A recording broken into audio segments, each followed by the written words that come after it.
So I think we are live from our Little Rock headquarters. It is just past 11 o'clock on this Monday, September the 24th. For a long time we've been talking about Vertical Day.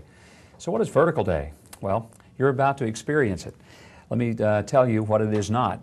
It is not a taped anything. It is live and is coming to you, the first ever that we know of, a campaign doing a 24-hour webcast. Now, I'm not going to sit here for 24 hours, so if you think I am and you're planning to stay up all night, you feel free. But get yourself a sandwich and a stiff cup of coffee, because I will not be literally live with you all the time. But throughout the day and of course over the next 24 hours, we have a lot of features. It's going to involve some folks that have made very special videos. We have questions and answers that we'll be putting up on the website. We'll be talking a lot about what's going on in the campaign, what's the latest news from the field. And also we'll be trying to make sure that if there are questions that you have, we'll do our best to answer them.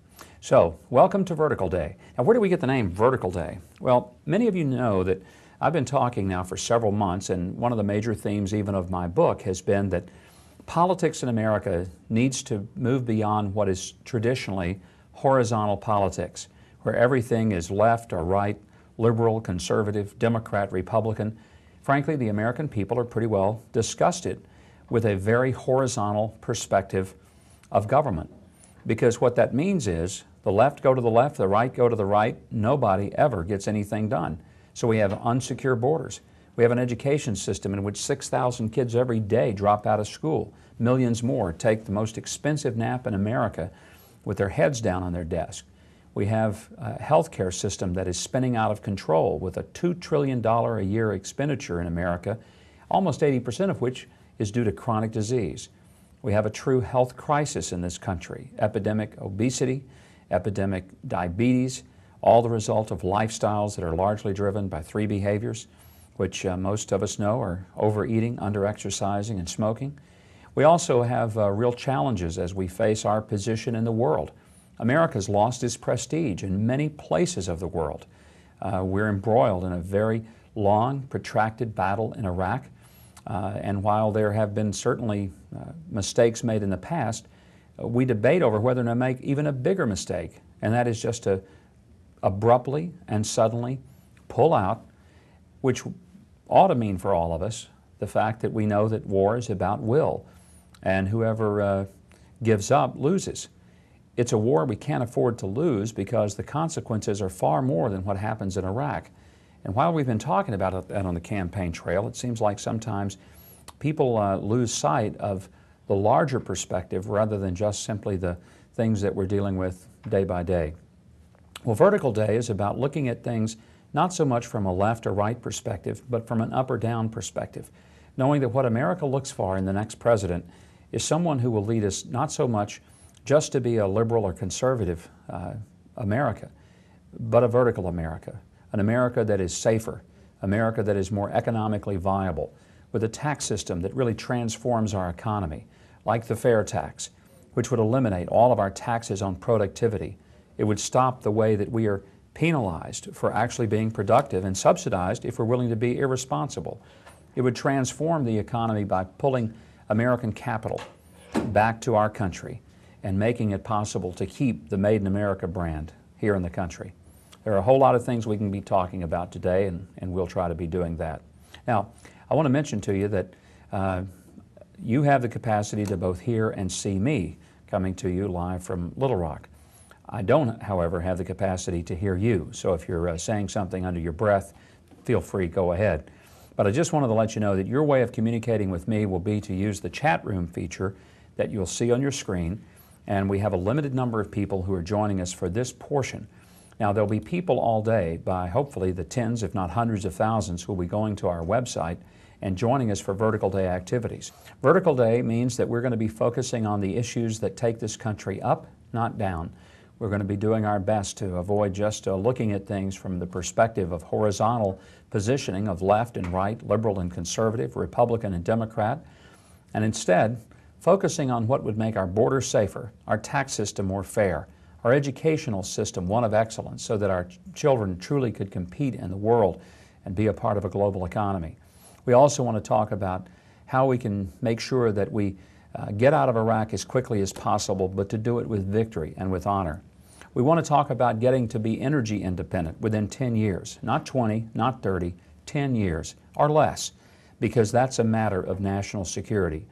We'll be discussing in terms of moving this country vertically, of how a country has got to be able to feed itself, fuel itself with its own energy resources, and to be able to fight for itself with the weapons that it manufactures for its own defense.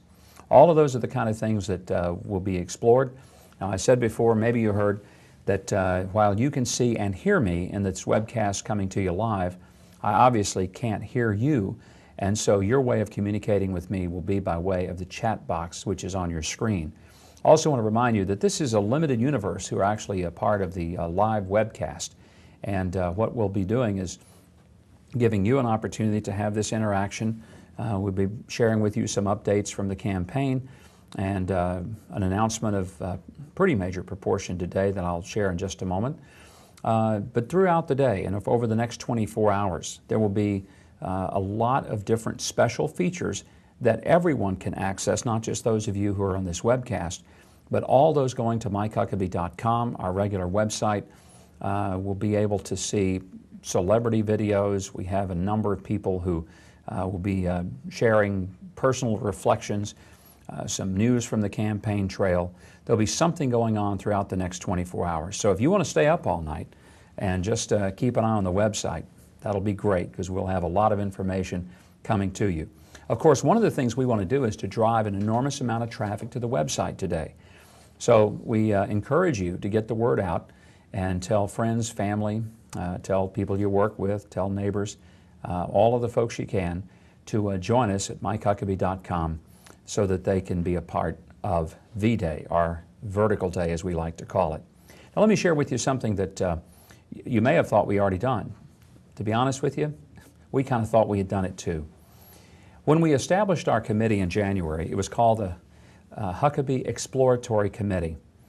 And we have been so busy with so few staff trying to get so much done in a short period of time with limited amount of resources that somehow it escaped us to ever actually officially change the name of the committee over from exploratory to election.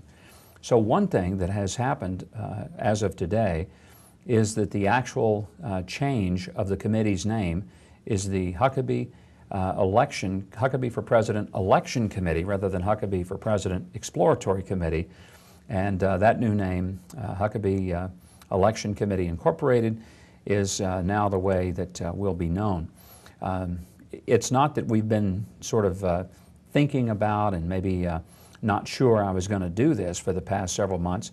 It's just that we have been so busy trying to keep up with the schedule that as far as coming out with some big blast and making the name change and transitioning over, we somehow inadvertently continue to operate under the Exploratory Committee.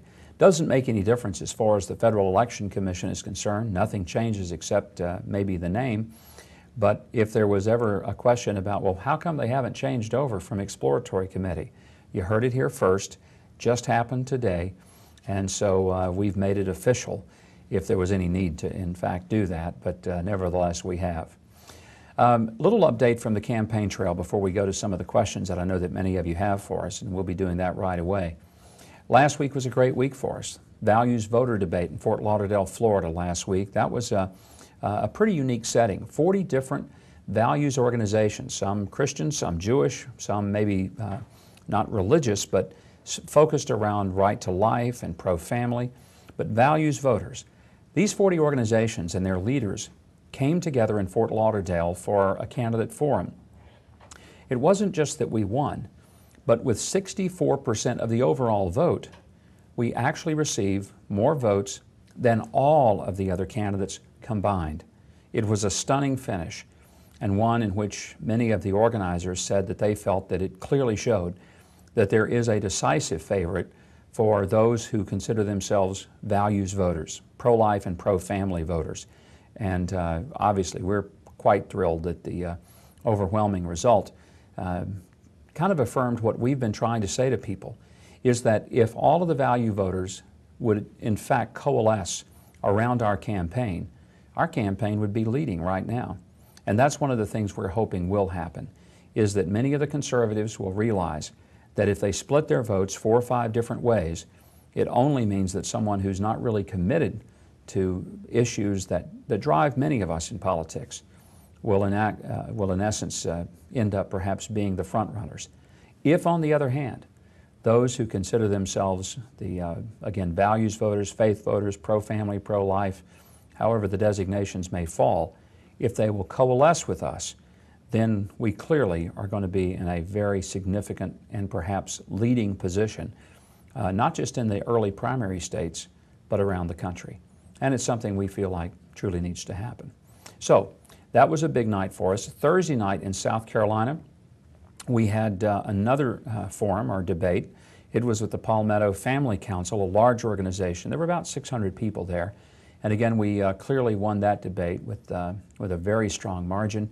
And it was another significant win for us, and in that case, in a very key early primary state. So those 2 big events last week get us ready for one this week, which is the debate that we'll be having in Baltimore on Thursday evening. Tavis Smiley is hosting that. It'll be broadcast nationally on Public Broadcasting System, PBS, beginning at 9 p.m. Eastern, 8 p.m. Central. It goes for an hour and a half. There's been a little controversy around it because a lot of the Republican candidates have chosen not to participate.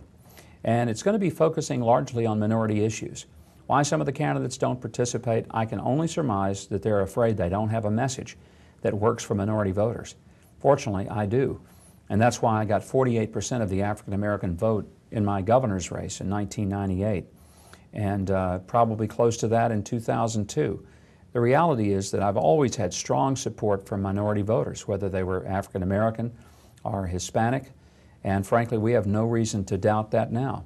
I've always been able to reach out, even without compromising my message or core values, reach out and find that people were willing to support me. Again, it goes back to our concept today. It's about being vertical, not horizontal. When I received a rousing welcome at the National Education Association, was it because they agree with all of my viewpoints? No. But I was the first and only Republican presidential candidate in history to actually go to them and address their convention. As many of you know, for the first time in 119 years, I received the endorsement of the International Machinist and Aerospace Workers Union, 750,000 members. Now, a lot of people say, well, why would a Republican go to that group? I'll tell you why. Because almost 40% of their members are in fact Republican. So why would I ignore people? Now, even if I don't agree with a group on every issue, the point is I'm running to be president of the entire United States, not just president of the Republican Party. Okay, we've got some questions that are coming in, so let me start going to those. We have one from Daniel Nassau of the Arkansas Democrat-Gazette. It says, 2 recent straw polls show you won over social conservatives. How is that translating into fundraising dollars? Daniel, it certainly has helped us, particularly in our web donations. But just for the record, we could use some more. So if you see anybody out there with a checkbook and they don't seem to know what to do with it, I've got a suggestion. They can also use a credit card and go to MikeHuckabee.com. It's always the big challenge for us is raising money. But here's the thing that we look at. As long as we have enough money to pay the next day's bills, we're still on our feet. A lot of candidates talk about, well, if you don't have X amount of money, then you're not playing.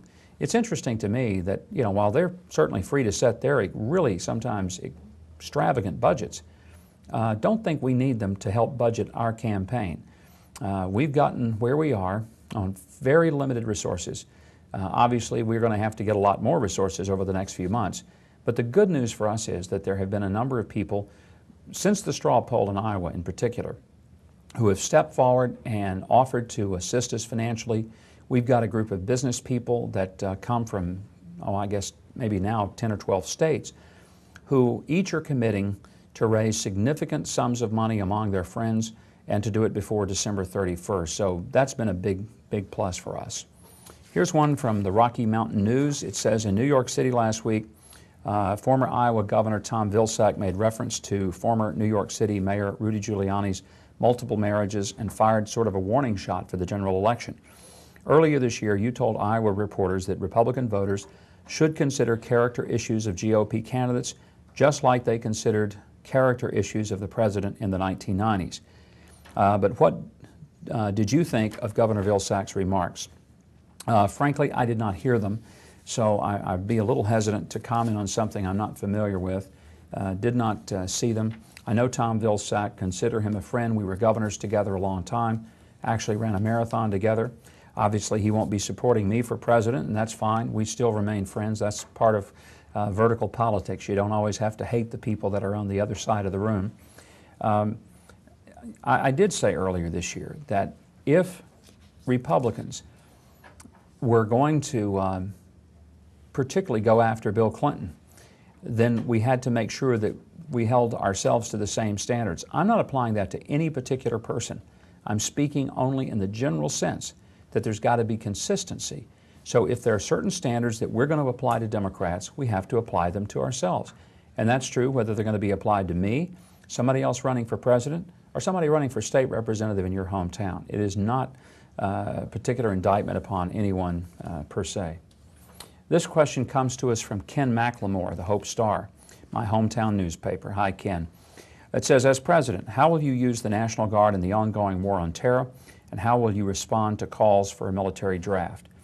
I hope that we will continue to use a volunteer army because it's proven to be more effective and successful in that you have people who really want to be there.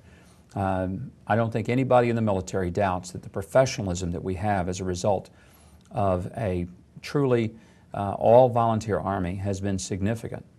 Now, I've been one who, gosh, 2-3 years ago was saying that we were overusing our Guard and Reserve forces, and I truly believe we are, and we're going to have to make some course corrections for that, which may mean making more efforts to recruit people into the regular Army, beefing up those forces.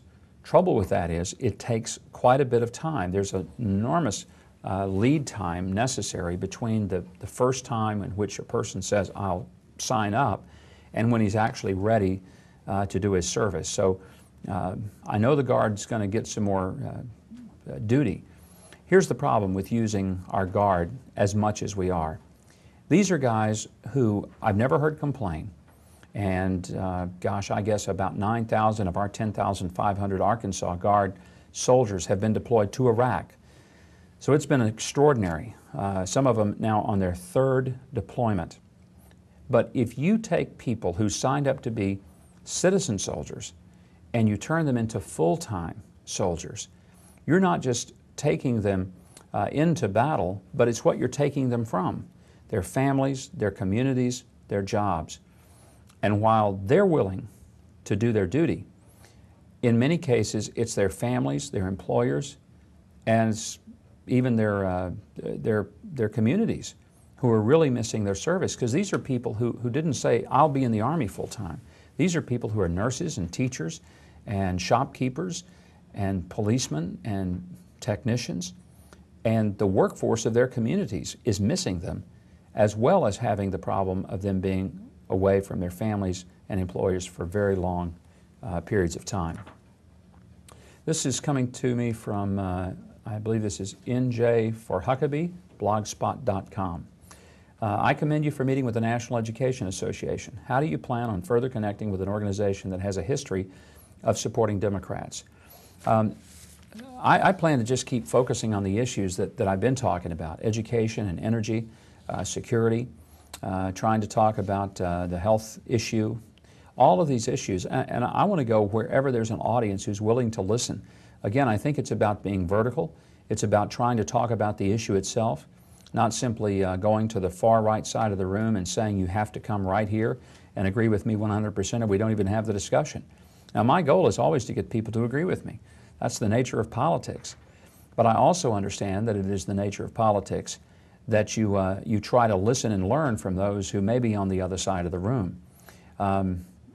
My meetings with the NEA have proven to be fruitful and effective. They know that I support some things that they're not really fond of, things like merit pay proposals.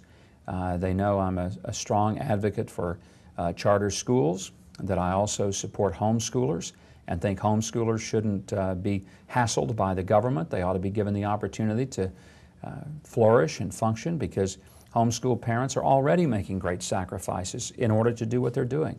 The last thing they need is a lot of government bureaucracy to work through, in addition to the fact that they're already working through the challenges of their child's education. But it doesn't mean that there are not many areas in which there can be constructive dialogue and discussion, and I plan for us to continue that. This is a question from Michael Satterley. It says, can you suggest a scenario in which you can win the Republican nomination? Oh, absolutely. Here's how it happens. We do well in the Iowa caucuses, which we will.